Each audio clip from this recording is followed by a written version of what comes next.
CM doctor Mohan Yadav बोले, मुझे इस बात की प्रसन्नता है कि नदी जोड़ो अभियान का स्वर्गीय अटल जी में सपना देखा था। विरोधी लोगों ने उनके सपने को चैलेंज करने के लिए हाई कोर्ट, सुप्रीम कोर्ट में घुमाया। नदी जोड़ो अभियान से लोगों की जिंदगी में एक नया उजाला आता है, नई उम्मीद जागती है। बूंद बूंद पानी का उपयोग कर एक खेत और पीने वाले को, प्राणी को इसकी कीमत की मालूम पड़ती है। मुझे इस बात की प्रशंसा है कि यशस्वी प्रधानमंत्री ने 2022 से सपना देखा और उन्होंने प्रयास किया। मध्य प्रदेश वो राज्य बना जिसने एक साथ दो नदी जोड़ने का अभियान में हिस्सा लिया। दो राज्यों के साथ नदी जोड़ना अभियान जुड़ा है। इससे मध्य प्रदेश के 11 जिलों को लाभ मिलेगा। ग्वालियर, चंबल को लाभ मिलेगा। ग्वालियर में किसी बात की कमी नहीं है। लोग अपनी मेहनत से, इज्जत से अपनी खेती बाड़ी करते हैं, लेकिन पानी के अभाव में खेत सूख रहे हैं। लोग पलायन करते थे। अब मुझे संतोष इस बात का है कि हमारा मुरैना, शिवपुरी, ग्वालियर आदि शहरों में पानी का प्रबंध होगा।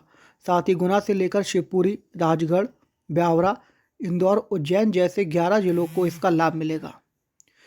इसी महीने हमारे कल्याण पर्व के अवसर पर 25 तारीख को अटल जी की जयंती के अवसर पर केन बेतवा नदी जोड़ो का अभियान का शुभारंभ करने को माननीय प्रधानमंत्री आने वाले मध्य प्रदेश की धरती पर मेरी अपनी ओर से शुभकामनाएं।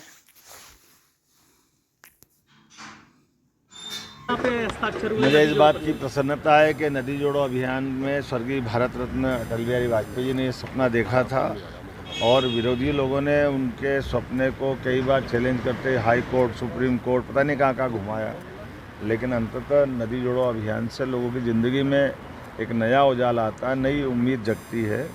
बूंद बूंद पानी का उपयोग हर खेत को, हर पीने वाले प्राणी को ही इसकी कीमत मालूम पड़ती है। मुझे इस बात की प्रसन्नता है, यशस्वी प्रधानमंत्री ने 2022 से ये सपना देखा और उनने प्रयास किया। मध्य प्रदेश वो राज्य बना जिसने एक साथ दो नदी जोड़ो अभियान में हिस्सा लिया है और दो राज्यों के साथ, एक हमारा आज पार्वती, काली सिंध, चंबल के साथ हमने नदी जोड़ो अभियान का शुभारंभ किया है। इसके माध्यम से मध्य प्रदेश के 11 जिले, जिसमें सबसे बड़ा लाभ तो ग्वालियर संभाग को मिलेगा। ग्वालियर में किसी बात की कमी नहीं है। ग्वालियर के लोग अपनी मेहनत से, इज्जत से, उनकी अपनी खेती बाड़ी से, सब प्रकार के संसाधन से मेहनत करना जानते हैं, लेकिन पानी के अभाव के कारण से कई खेत जो सूखे रह जाते हैं वो पलायन कराते हैं। मुझे संतोष है इस बात का कि हमारा मुरैना, श्योपुर, शिवपुरी, ग्वालियर में भी पीने के पानी की प्रबंधन होंगे। उससे साथ ही साथ गुना से लेकर शिवपुरी के आगे हमारा राजगढ़, ब्यावरा, मालवा के इंदौर, उज्जैन, आगर, ऐसे 11 जिलों को इसका लाभ मिलेगा। और इसी के अवसर पर ये भी बोलना चाहूँगा कि इसी महीने हमारे जन कल्याण पर्व के अवसर पर 25 तारीख को अटल जी की जयंती के अवसर पर केन बेतवा नदी जोड़ो का एक बड़ा अभियान का शुभारंभ करने माननीय प्रधानमंत्री फिर आने वाले मध्य प्रदेश की धरती पर मेरी अपनी ओर से बधाई। सर, विधानसभा इलेक्शन पे वोटिंग चल रही है, क्या कहेंगे? मैं जो बोल रहा हूँ तो सुना ही नहीं, दूसरे दिमाग कहाँ जा रहा था।